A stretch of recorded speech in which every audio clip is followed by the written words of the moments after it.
El mensaje llegó a las 6:47 de la tarde, 3 minutos antes de que me sentara a lo que creí sería una cena tranquila con mi hija. «Llámame ahora». Las palabras de mi abogada brillaban en la pantalla de mi teléfono como una bengala de advertencia. Cuando escuché lo que tenía que decirme, mis manos se entumecieron alrededor del aparato. 23 años de sacrificios, de poner las necesidades de mi hija antes que las mías, de cada dólar que había ahorrado para su futuro, todo había sido una mentira orquestada. Pero al colgar y caminar hacia el comedor, algo frío y calculador se instaló en mi pecho. Ellos no tenían idea de lo que se avecinaba. Antes de continuar, suscríbete para no perderte nuestras próximas historias y dale like al vídeo. El comedor lucía exactamente como siempre que Elena venía de visita. La vajilla de mi madre, cuidadosamente colocada. Flores frescas del jardín donde solía jugar de niña.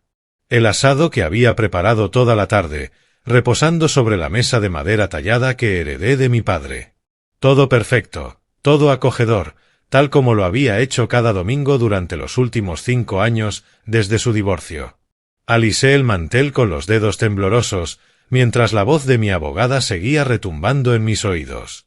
Ella lo ha estado planeando durante meses, me dijo Jennifer.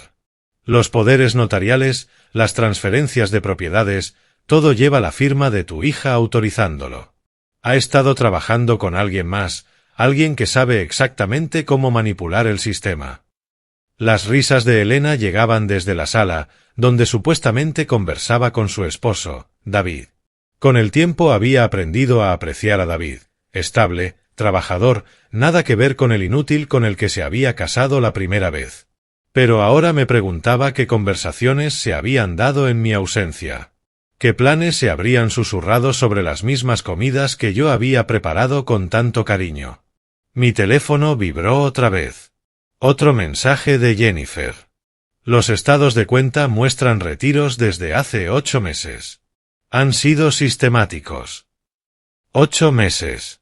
Apoyé la palma contra el aparador de caoba, sintiendo la veta familiar de la madera bajo mis dedos. 8 meses atrás fue cuando Elena había insistido en que necesitaba ayuda con mis finanzas. Cuando me convenció de que, a mis 72 años, no debía estar manejando todo solo. «Papá, no te estás haciendo más joven», me había dicho con esa sonrisa preocupada en la que confié ciegamente. «Déjame quitarte un poco de carga de los hombros». La carga, mi vida entera. Las inversiones que había cultivado con cuidado. Las propiedades de renta que había adquirido una por una con décadas de ahorro disciplinado. Todo eso, en sus ojos, era un peso. O tal vez, apenas ahora lo entendía, era una oportunidad. «Papá». Elena apareció en el umbral, su cabello castaño rojizo brillando con la luz cálida de la lámpara del comedor. Se parecía tanto a su madre a esa edad que, por un instante, sentí ese viejo orgullo paternal. Pero enseguida recordé las palabras de Jennifer. «Ya han movido 40.000 de tu cuenta de ahorros». «Ya voy, cariño», alcancé a responder, con la voz firme a pesar de la tormenta que me rugía por dentro. «Solo me aseguro de que todo esté listo». Ella sonrió. La misma sonrisa radiante que me mostró cuando tenía 7 años y rompió mi reloj favorito. Cuando a los 16 estrelló mi coche. Cuando a los 25 necesitó dinero para el enganche de su primera casa. Siempre tan segura de que el perdón llegaría, de que el amor cubriría los daños. Mientras la seguía hacia la sala, vi mi reflejo en el espejo del pasillo. El hombre que me miraba de vuelta tenía el mismo cabello encanecido, los mismos ojos cansados, pero algo fundamental había cambiado. La llamada había abierto una grieta, y lo que emergía ya no era el padre complaciente que había entrado a esa casa una hora antes. La sala se sentía más pequeña de lo habitual, el aire espeso con una tensión que nunca había notado. David estaba sentado en mi sillón favorito, el reclinable de cuero que me regalé en mi cumpleaños número 60, revisando su teléfono con la seguridad de alguien que se había acostumbrado a ocupar el espacio de otro hombre. Levantó la vista al entrar, ofreciéndome esa sonrisa ensayada que alguna vez me pareció sincera. «Lee, qué gusto verte», dijo, incorporándose apenas lo suficiente para ser cortés, pero no para ceder mi asiento. El gesto me golpeó de otra manera, como si de pronto viera una obra de teatro que llevaba años financiando sin darme cuenta. David. Me acomodé en el sofá, el mismo lugar que ocupaba cada domingo mientras ellos se adueñaban del sitio principal. Desde allí tenía una vista clara de ambos rostros. Podía estudiar esas microexpresiones que antes había sido demasiado confiado para analizar. ¿Y cómo va el nuevo trabajo? Algo cruzó fugazmente por el rostro de Elena, tan breve que podría haberlo imaginado si no estuviera buscándolo. Oh, ya sabes, papá, lo mismo de siempre en la rutina corporativa. Pero David ha estado haciendo algunos trabajos de consultoría, ¿verdad, cariño? Los dedos de David se tensaron apenas sobre el teléfono. Solo un poco de planeación financiera para amigos. Nada importante. Planeación financiera. Sentí que aquella frialdad calculada del pasillo se asentaba más profundo en mi pecho, como hielo formándose en aguas quietas. Eso es interesante. No sabía que tenías experiencia en esa área. Bueno, he aprendido algunas cosas a lo largo de los años, respondió con un encogimiento de hombros tan modesto como ensayado. Especialmente trabajando con clientes mayores que necesitan ayuda para organizar sus asuntos. Clientes mayores. La frase quedó suspendida en el aire como el humo de un arma recién disparada que apenas empezaba a distinguir. Dejé que el silencio se extendiera, observando cómo la confianza casual de David comenzaba a mostrar fisuras. Elena llenó el vacío con charla nerviosa sobre su trabajo, pero apenas escuchaba sus palabras. En mi mente resonaban los documentos que Jennifer había descrito, poderes notariales con la dirección comercial de David como contacto, cambios en cuentas bancarias que habían requerido firmas notariadas que yo no recordaba haber dado. «Sabes», dije, cortando el monólogo de Elena sobre la política de oficina, tuve la conversación más extraña con mi abogada hoy. La temperatura de la sala pareció caer 10 grados. La risa de Elena llegó con un segundo de retraso. «Oh, espero que no sea nada grave». Mencionó cierta actividad inusual en mis cuentas. Transferencias que no recuerdo haber autorizado. Mantuve el tono conversacional, casi curioso, como si hablara del clima. Pero mis ojos estaban fijos en David, notando cómo su pulgar había dejado de desplazarse por la pantalla, como sus hombros se habían puesto rígidos. Aparentemente, ha habido bastante movimiento durante los últimos 8 meses. Papá, ya sabes cómo son los bancos, saltó Elena de inmediato. Siempre mandan esas notificaciones sobre transferencias rutinarias y mantenimientos de cuenta. ¿Recuerdas lo confundido que estabas con ese cambio de inversión? Confundido. La palabra cayó como una bofetada, pero la absorbí sin inmutarme. ¿Cuántas veces habrían usado ese término para describirme últimamente? ¿Cuántas supuestas confusiones habían citado como excusa para quitarme el control? Lo curioso, continué, con la voz todavía increíblemente calmada. Jennifer parecía convencida de que aquellas no eran transferencias rutinarias en absoluto. Estaba segura de que alguien había sido muy metódico con ellas, incluso profesional. Finalmente, David habló. Su voz llevaba un temblor que, de manera inquietante, me resultó satisfactorio, como si calmara algo frío y paciente dentro de mí. Richard, quizá deberíamos sentarnos y revisar todo juntos. A veces estas firmas financieras cometen errores. Oh, lo haremos. La promesa salió de mi boca suave como la seda y afilada como el invierno. Claro que nos sentaremos a revisar todo. Jennifer ya está preparando una auditoría completa. Cada transacción, cada firma, cada documento presentado. Sonreí. La expresión se sentía extraña en mi rostro, casi ajena, pero al mismo tiempo, curiosamente cómoda. Ella también mencionó algo sobre una contabilidad forense. Al parecer, un proceso fascinante. El color se drenó del rostro de Elena. Papá, creo que estás exagerando. ¿Exagerando? Me recosté contra los cojines del sofá, más cómodo en mi propia casa de lo que me había sentido en meses. Porque Jennifer también me dijo que el intento de explotación financiera de familiares mayores conlleva penas criminales muy serias en este estado. Algo sobre estatutos de vulnerabilidad que lo convierten en delito grave. El silencio que siguió fue delicioso. Casi podía escuchar las ruedas girando en sus mentes, el frenético recálculo de riesgos y beneficios. El teléfono de David se apagó en sus manos, olvidado. La boca de Elena se abría y cerraba como si se estuviera ahogando en un aire que de pronto se había vuelto demasiado delgado para respirar. Creo que, dije, levantándome lentamente de mi asiento, la cena puede esperar unos minutos más. ¿Por qué no nos sentamos todos a la mesa del comedor y me ayudan a entender exactamente qué tipo de ayuda me han estado brindando con mis finanzas? Mientras caminaba hacia el comedor, podía sentir sus miradas clavándose en mi espalda. Podía percibir el cambio en la atmósfera de la casa, como la caída de la presión antes de una tormenta. El padre complaciente se había ido, disuelto como azúcar en el ácido de la traición. Lo que quedaba era algo más duro, algo forjado en el crisol de la confianza rota y afilado por el descubrimiento de que el amor, al parecer, tenía límites.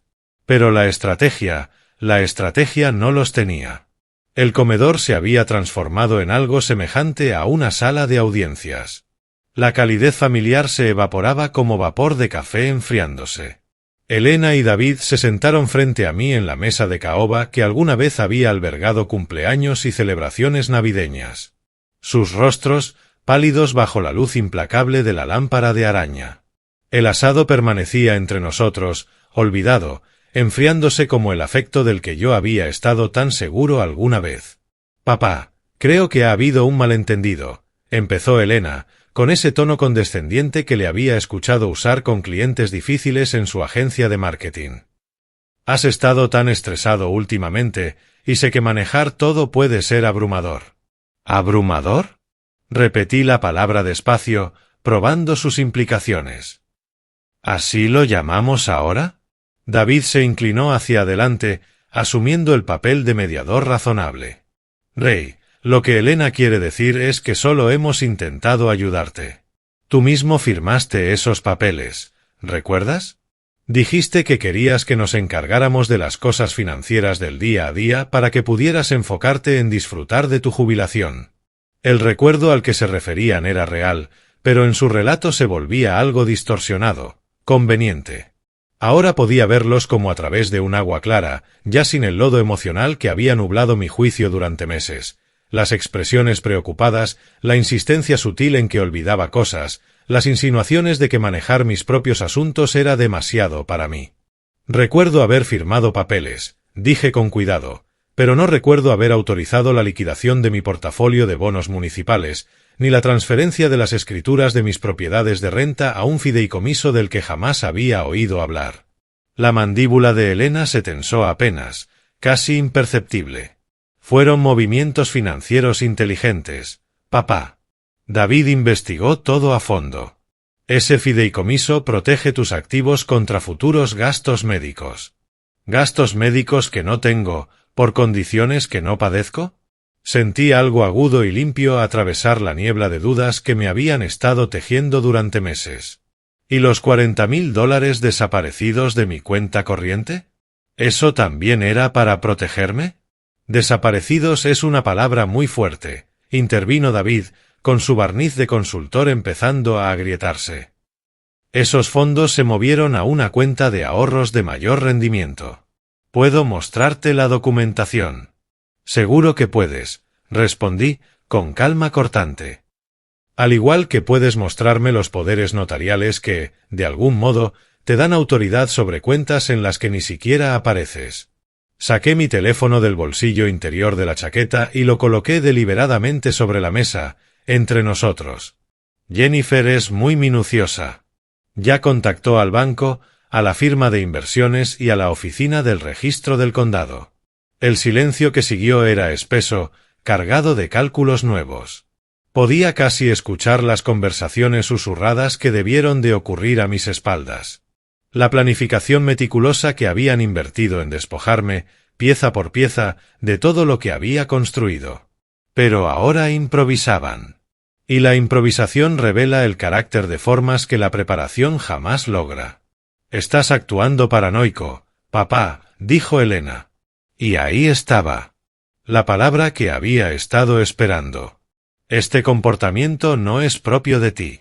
Quizás deberíamos agendar una cita con el doctor Morrison, que te haga algunas pruebas.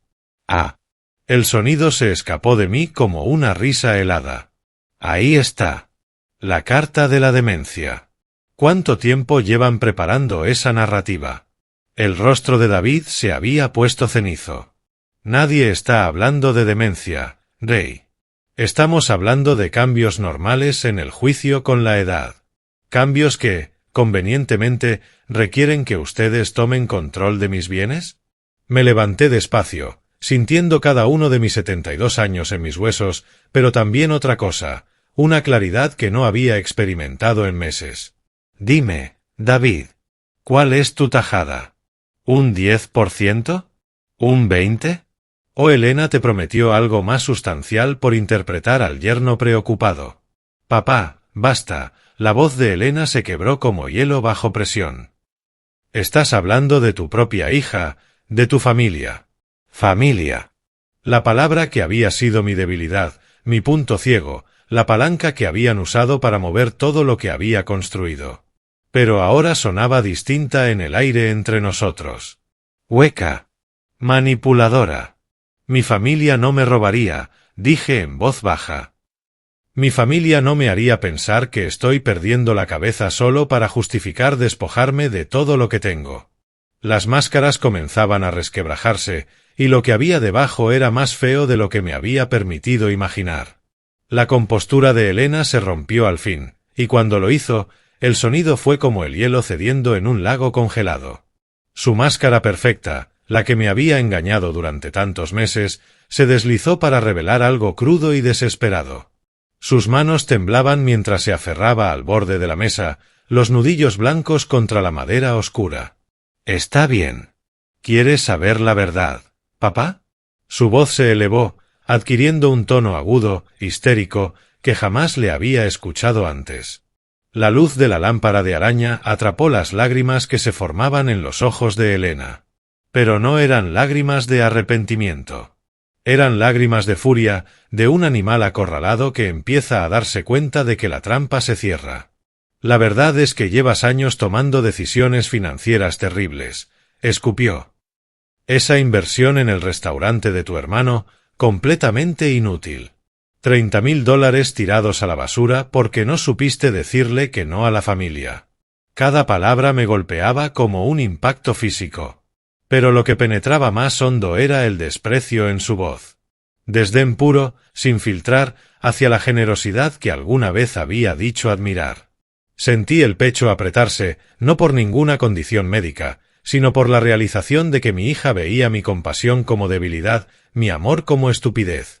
El dinero que les prestaste a los Henderson cuando iban a perder su casa, continuó, su voz tomando fuerza como un tren desbocado. No han hecho un solo pago en 6 meses y tú solo sonríes y asientes como un viejo senil cada vez que inventan excusas. Son de fiar, dices. Solo necesitan tiempo. Alguien tenía que intervenir antes de que regalaras todo por lo que habías trabajado a cualquier historia triste que tocara a tu puerta. Las palabras viejo senil quedaron suspendidas en el aire como una bofetada. Sentí algo fracturarse dentro de mí. No romperse, sino transformarse, como el carbón bajo presión que se convierte en diamante. Cuando hablé, mi voz fue más baja que antes, pero con un peso que hizo que ambos se estremecieran. Así que decidiste robarlo en su lugar. La acusación cayó como un golpe seco. El rostro de Elena atravesó un espectro de emociones, sorpresa, ira, y luego algo que parecía casi alivio, como si en el fondo agradeciera que al fin se cayera la máscara. No hemos robado nada. La voz de David explotó en la habitación, y con ella se desmoronó la fachada de consultor impecable que había cultivado durante años. Su rostro se tornó de un rojo alarmante, las venas marcándose en sus sienes mientras se inclinaba hacia adelante.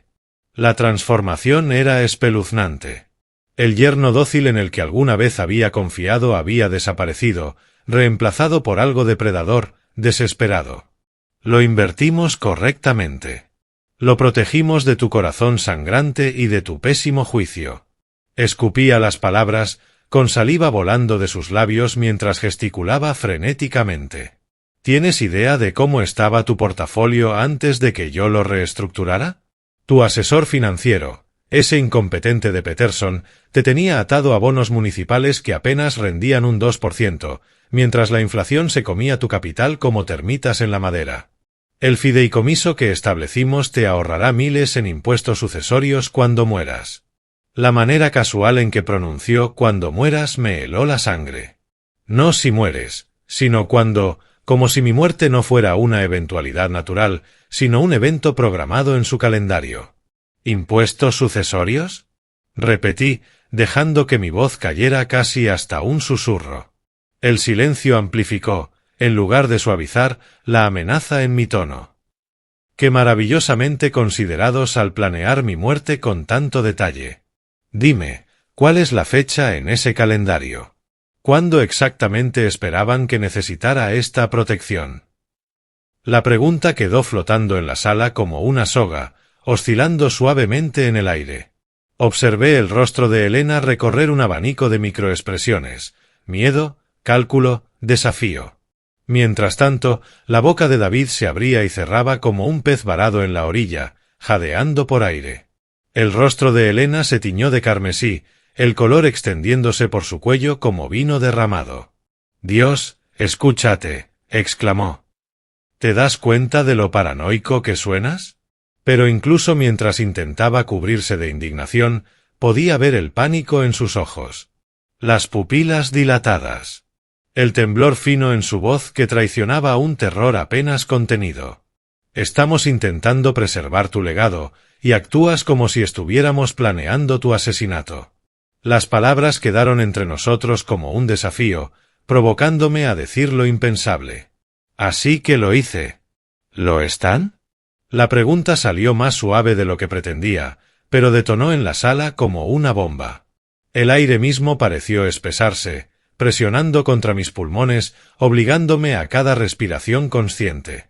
Podía escuchar el tic del reloj de pie en el pasillo, el zumbido distante del refrigerador, el silbido tenue del viento colándose por las rendijas. Sonidos que antes se habían perdido en la conversación, ahora resaltaban con una claridad insoportable contra el silencio opresivo.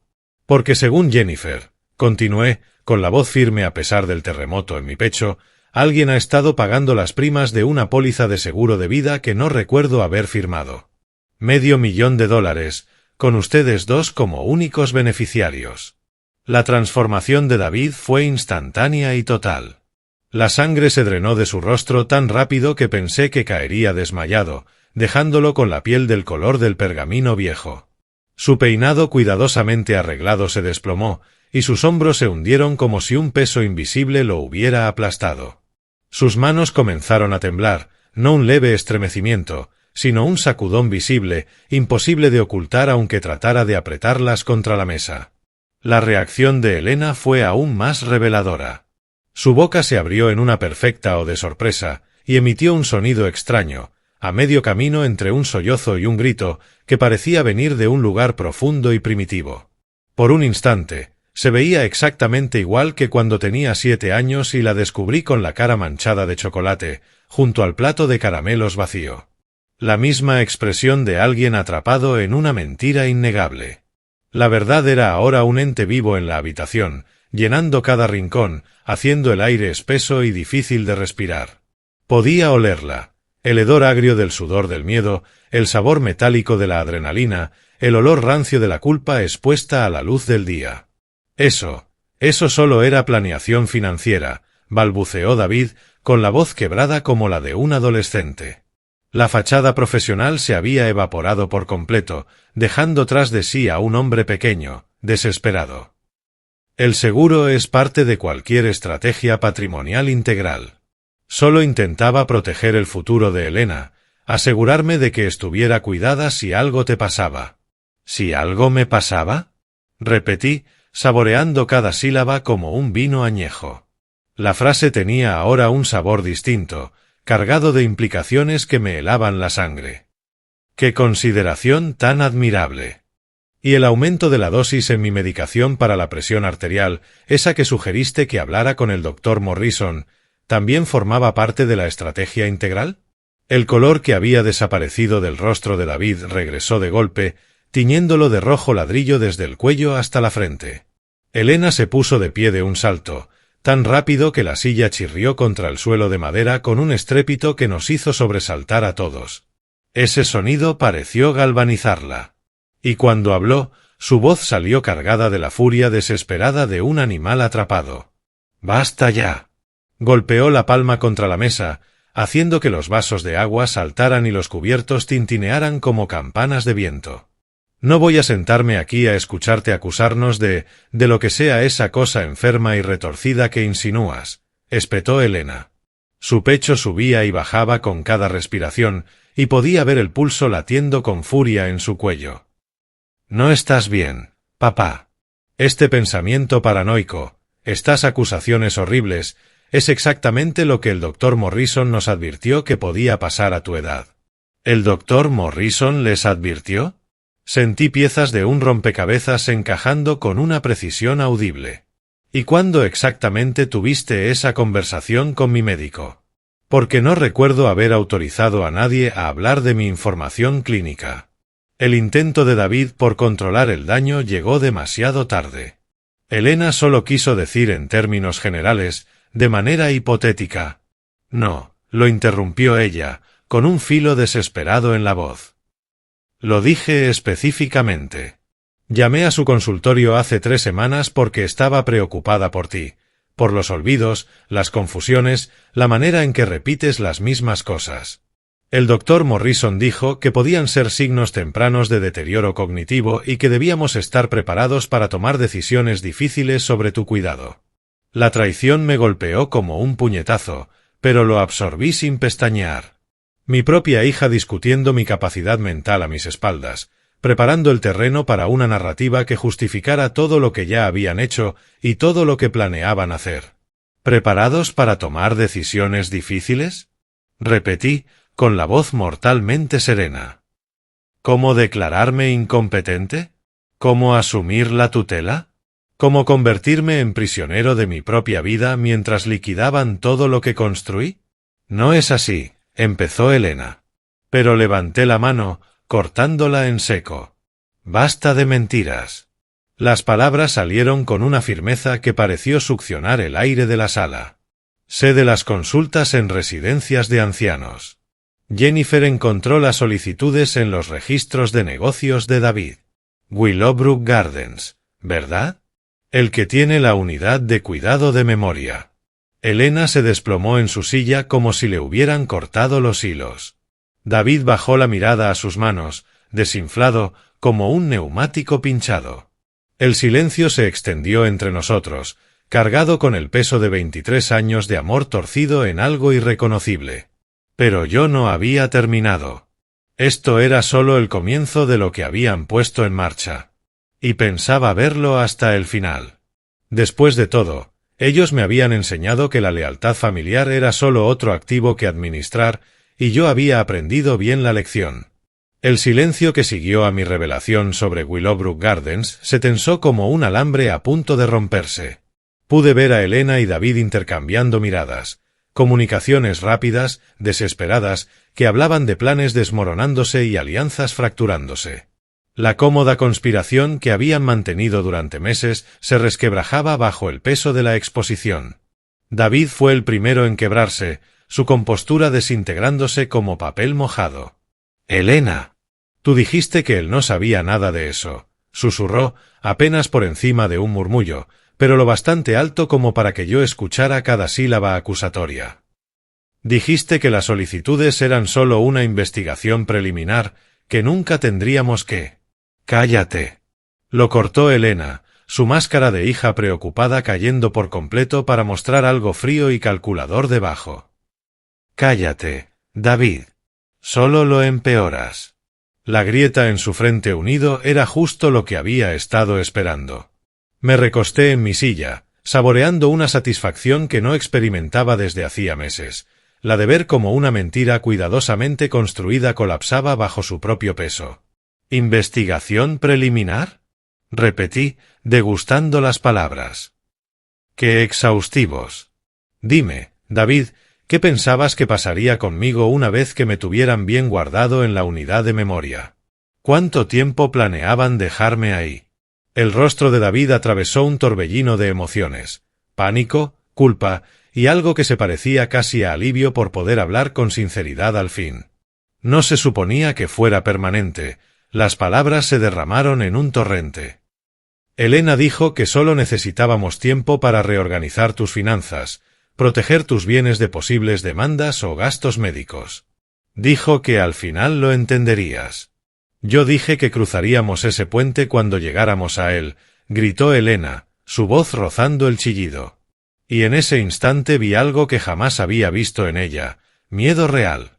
No la preocupación calculada que había fingido durante meses, sino un terror crudo, primitivo, por unas consecuencias que nunca había querido considerar. La transformación era fascinante de observar.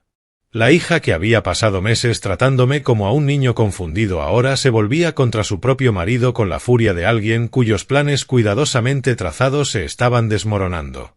Pude identificar el momento exacto en el que la autopreservación superó a la lealtad. Cuando la conspiración de dos se convirtió en un cada uno por sí mismo. Tú viniste a mí con esta idea, disparó David, su voz ganando fuerza a medida que la desesperación lo impulsaba. Tú fuiste la que dijo que tu padre se estaba convirtiendo en una carga, que estaba tomando decisiones financieras estúpidas que devorarían tu herencia. Tú fuiste la que sugirió el poder notarial, el fideicomiso, todo. Cada acusación golpeaba a Elena como un puñetazo. Vi su rostro recorrer una sucesión rápida de emociones, sorpresa por la traición de su esposo, rabia por su debilidad y finalmente un cálculo frío que me heló la sangre. Esa no es la forma en que lo recuerdo, dijo, con la voz bajando a un susurro peligroso. Recuerdo que tú viniste a mí con un plan muy detallado sobre protección de activos y manejo patrimonial. Recuerdo que me mostraste proyecciones de lo que la riqueza de mi padre podía llegar a ser con la gestión adecuada. Recuerdo que fuiste muy persuasivo sobre los beneficios de tomar un papel más activo en sus asuntos. La sala se había convertido en un campo de batalla. Yo observaba a dos personas que habían estado unidas para explotarme, ahora volviendo sus armas el uno contra el otro. Era casi hermoso en su simetría. La confianza que habían violado siendo violada a su vez. La lealtad que habían traicionado traicionándolos ahora a ellos. Pero entonces, el teléfono de Elena vibró, cortando la tensión como un cuchillo. Miró la pantalla, y vi cómo su rostro se tornaba completamente blanco. ¿Qué pasa?, exigió David. Pero Elena ya estaba de pie, las manos temblando mientras miraba el aparato. Es mi suegra, susurró. Y por primera vez en toda la noche, sonaba como la hija que recordaba, joven, asustada y completamente fuera de su alcance. Dice que hay policías en nuestra casa. Quieren hablar con David sobre denuncias de fraude financiero. El suelo pareció abrirse bajo los pies de David, tan de golpe que casi sentí lástima por él. Casi. Emitió un sonido como el de un animal herido, su rostro desplomándose bajo el peso brutal de la realidad. ¿Policía? Jadeó. Elena, dijiste que tu amiga abogada nos aseguró que lo que estábamos haciendo era perfectamente legal. Que ese poder notarial nos daba la autoridad. Jennifer no es mi amiga abogada, dije en voz baja. Ambos me miraron como si hubieran olvidado que aún estaba allí. Jennifer Harrison es una de las abogadas penalistas más respetadas del estado. Y, por cierto, está casada con el teniente Harrison de la Unidad de Crímenes Financieros. El silencio que siguió fue absoluto. Podía escuchar el tic del reloj de pie en el pasillo. El rumor distante del tráfico en la calle. El silbido suave del viento entre los árboles. Pero en el comedor era como si el mundo hubiera dejado de respirar. Elena se dejó caer en su silla, el teléfono resbalando de sus dedos entumecidos para golpear contra el suelo de madera. David me miraba con la expresión de un hombre que acaba de darse cuenta de que jugaba al ajedrez con un gran maestro creyendo que era solo damas. Tú lo sabías, susurró Elena. Lo sabías todo el tiempo. Sonreí, la primera sonrisa genuina que había sentido en meses. No, cariño. Sospechaba desde hace semanas, pero solo lo supe con certeza cuando Jennifer me llamó hace 3 horas. Verás, ella lleva tiempo construyendo un caso contra redes de explotación financiera dirigidas a víctimas mayores. Cuando le llevé mis inquietudes sobre movimientos extraños en mis cuentas, descubrió algo muy interesante. Hice una pausa, dejando que el peso de la revelación cayera sobre ellos como un sudario. David, llevas 2 años usando este mismo esquema con 3 familias más. ¿De verdad pensaste que nadie acabaría conectando los puntos? La revelación sobre otras víctimas cayó en la sala como una sentencia de muerte. Observé el rostro de mi hija recorrer la incredulidad, el horror y finalmente una especie de cálculo desesperado, buscando una salida de la trampa que se cerraba sobre ellos. Eso es imposible, susurró Elena, pero su voz carecía de convicción. Se volvió hacia David, con los ojos desorbitados, buscando en su rostro alguna señal de que yo mentía, que todo era una paranoia más del padre supuestamente en declive. David, dime que no es cierto. Dime que nunca. Pero el silencio de David fue respuesta suficiente. Sus hombros se habían hundido por completo, y permanecía con la mirada fija en sus manos, como un hombre viendo su propia ejecución. Cuando por fin habló, su voz apenas fue audible. Los Beaterby perdieron sus tierras, dijo, y las palabras cayeron como piedras en agua quieta. 80 acres que habían estado en su familia durante 4 generaciones. Y la señora Chen, ella estaba tan confundida cuando descubrió que su cuenta de ahorros estaba vacía, justo cuando su hijo vino de visita desde Seattle. Elena retrocedió como si la hubiera abofeteado. No. No. Tú dijiste que esto era diferente. Dijiste que mi padre era un caso especial, que lo estábamos ayudando, protegiéndolo de sus malas decisiones. Te dije lo que querías oír, respondió David. Y había algo casi parecido al alivio en su confesión. Igual que les dije a los demás. El hijo de los Beaterby pensaba que sus padres tomaban malas decisiones de inversión. La hija de la señora Chen estaba convencida de que su madre tenía demencia. Siempre es la misma historia, Elena. Familias que creen saber más, dispuestas a aceptar que sus seres queridos son incompetentes si eso justifica arrebatarles el control. Las palabras golpearon a Elena como bofetadas. Y yo observé 23 años de autojustificación derrumbarse ante mis ojos. Ese era el momento al que había estado encaminando todo, no solo exponer sus crímenes, sino destruir por completo la narrativa que habían usado para convencerse de que eran los héroes de esta historia. Pero mi padre sí estaba tomando malas decisiones, dijo Elena, aferrándose desesperada a algún hilo de rectitud. La inversión en el restaurante, el dinero prestado a los amigos, todo eso. La generosidad no es incompetencia, dije en voz baja, y mi tono cargaba un peso que parecía presionar toda la sala. La compasión no es demencia. Y elegir ayudar a otros en lugar de acumular riqueza no es un síntoma de decadencia. Es una elección. Una elección que tú decidiste que yo no era competente para tomar. El rostro de Elena se desmoronó, y por un momento vi a la niña que había sido. La que lloraba cuando accidentalmente pisaba a un insecto. La que regalaba sus dulces de Halloween a los niños que no tenían disfraces. Pero ese momento pasó rápido, reemplazado por algo más duro, más desesperado. No entiendes la presión bajo la que estábamos, dijo, con un tono suplicante. El negocio de David estaba tambaleándose. Teníamos la hipoteca, pensábamos en los fondos universitarios para los niños. Quizá algún día. Tú tienes más dinero del que podrías gastar jamás, solo sentado allí, mientras nosotros intentábamos construir una vida. Así que decidiste construir esa vida con mis activos. Terminé por ella. Sin mi conocimiento. Sin mi consentimiento. Mientras trabajaban activamente para que me declararan mentalmente incompetente y así poder seguir robando sin interferencias. La palabra robar cayó como un mazazo. Elena se estremeció como si la hubiera golpeado. Y cuando me miró, había algo roto en sus ojos, la mirada de alguien cuya autoimagen había sido destrozada sin remedio. Nunca quise que llegara tan lejos, susurró. Empezó tan pequeño, solo ayudarte con algún papeleo, asegurarme de que no fueras engañado por estafadores. Pero luego David me mostró cuánto dinero estabas perdiendo en malas inversiones y préstamos que nunca te devolverían. Y pensé que quizá podíamos hacerlo mejor. ¿Y en qué momento ayudar se convirtió en robar? Pregunté. ¿Cuándo proteger se transformó en conspirar? ¿Cuándo el amor se convirtió en avaricia? Elena no tuvo respuesta. Y David parecía haberse retirado tanto dentro de sí mismo que prácticamente había desaparecido.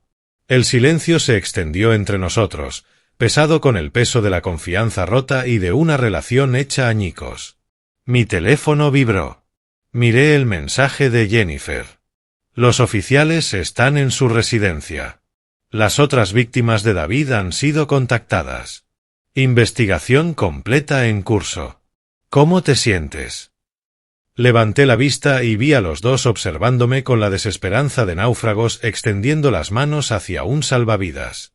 Pero yo ya no era el padre complaciente dispuesto a sacrificarlo todo para mantener a su familia feliz. Ese hombre había muerto en algún punto entre la llamada de la abogada y este momento de revelación total. La policía querrá entrevistarlos a ambos, dije, con voz firme y clínica. Jennifer me aconsejó que la cooperación podría ser vista con buenos ojos por el fiscal. Pero esa es una decisión que deben tomar ustedes. Papá, la voz de Elena se quebró al pronunciar la palabra. Por favor, somos familia. Seguramente podemos arreglar esto de alguna manera, alguna forma de resolverlo sin involucrar a los tribunales. Familia. Dejé que la palabra flotara en el aire, saboreando su sabor amargo. Tienes razón, Elena. Somos familia, dije al fin, y precisamente eso hace que lo que han hecho sea infinitamente peor que si hubieran sido extraños. A los extraños quizá los habría perdonado con el tiempo. Pero ustedes sabían exactamente cuánto dolería su traición. Y lo hicieron de todos modos. Me puse de pie lentamente, sintiendo en mis huesos cada uno de mis 72 años, pero también algo más, una claridad y un propósito que no había experimentado en meses. El padre complaciente había desaparecido, disuelto en el ácido de su traición. Lo que quedaba era algo más duro, forjado en el crisol de la confianza rota y templado por el descubrimiento de que el amor, para ellos, no había sido más que una herramienta. Las llaves de la casa, ordené en voz baja. Las 2 copias. Ahora. Me miraron como si hablara en un idioma extranjero, incapaces de comprender que el hombre al que habían manipulado durante meses ya no estaba disponible para su explotación. Esta es mi casa, comprada con el dinero que gané en décadas de trabajo. Ustedes ya no son bienvenidos aquí. Las semanas que siguieron avanzaron con la fuerza inexorable de la justicia finalmente desatada. Cada mañana me sentaba en mi estudio a leer las actualizaciones de Jennifer sobre el progreso de la investigación, viendo cómo la arquitectura meticulosa de los fraudes de David se derrumbaba bajo la lupa profesional. La misma atención al detalle que había usado para explotar a sus víctimas ahora trabajaba en su contra, mientras los contadores forenses rastreaban cada transacción fraudulenta hasta su origen. Elena llamó 17 veces en la primera semana. Respondí una sola vez. Papá, por favor. Su voz estaba cargada de lágrimas y desesperación. Tenemos que hablar. Tiene que haber alguna manera de arreglar esto. Alguna forma de que las cosas vuelvan a estar bien entre nosotros. La hubo, dije con calma. Se llamaba honestidad. Se llamaba respeto. Se llamaba tratarme como a tu padre y no como a tu presa. El silencio al otro lado se prolongó tanto que pensé que había colgado. Finalmente, habló. Sé que cometí errores, pero somos familia. La familia perdona. La familia encuentra un camino. La familia no roba a la familia. La interrumpí, mi voz cargada de una finalización que parecía envolverla como un sudario. La familia no conspira para declarar incompetentes a sus seres queridos solo por dinero. La familia no busca residencias a escondidas para encerrar a los suyos. Escuché cómo se le quebraba la respiración, un sonido como algo rompiéndose. Papá. Tú hiciste tu elección, Elena. Cada firma falsificada, cada mentira, cada reunión con David sobre mis bienes, todas fueron elecciones. Ahora te toca vivir con las consecuencias. Colgué y bloqueé su número. El silencio que siguió fue el más pacífico que había sentido en meses. La audiencia de sentencia de David fue breve: 18 meses en prisión, restitución completa a todas las víctimas y una prohibición permanente de trabajar en cualquier área de asesoría financiera. Mientras lo conducían esposado, miró una vez hacia Elena, que lloraba en la galería. La mirada que compartieron contenía multitudes: reproche, arrepentimiento y la amarga certeza de que no solo habían destruido mi confianza, sino también la que se tenían entre ellos. Elena recibió libertad condicional y trabajo comunitario.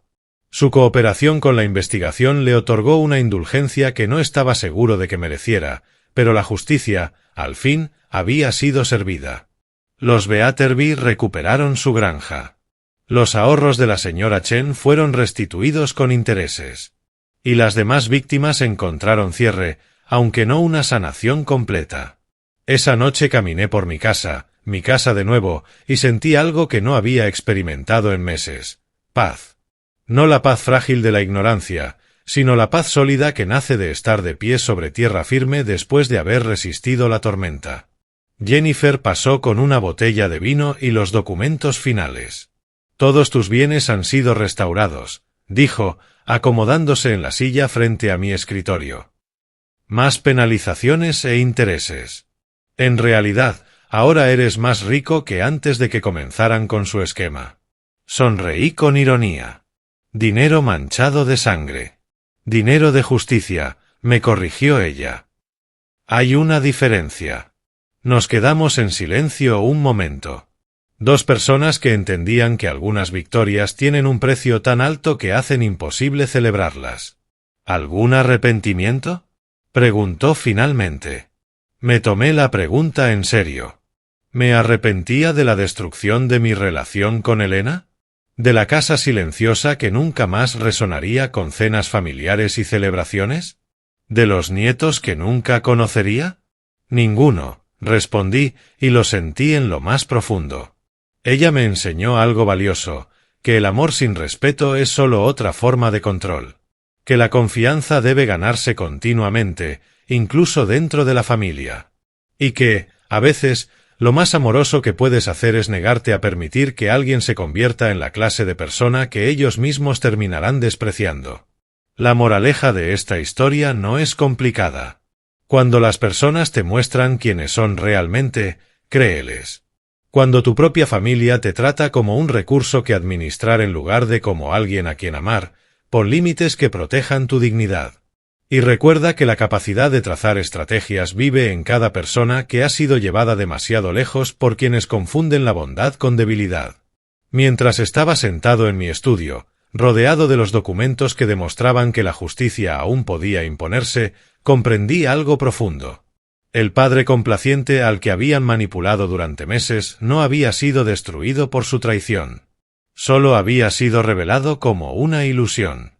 El verdadero yo, el estratega que había construido una vida con inversiones cuidadosas y decisiones calculadas, había estado esperando el momento adecuado para salir a la luz. Elena había tenido razón en una cosa: yo le había enseñado sobre integridad. La tragedia fue que ella aprendió a verla como una debilidad que explotar, en lugar de una fortaleza que imitar. La casa estaba en silencio ahora, pero no vacía. Estaba llena de respeto propio, dignidad y la amarga certeza de que algunos precios son demasiado altos de pagar, incluso por la familia, especialmente por la familia. Para escuchar la siguiente historia, haz clic en la casilla de la izquierda. Y, como siempre, gracias por vernos.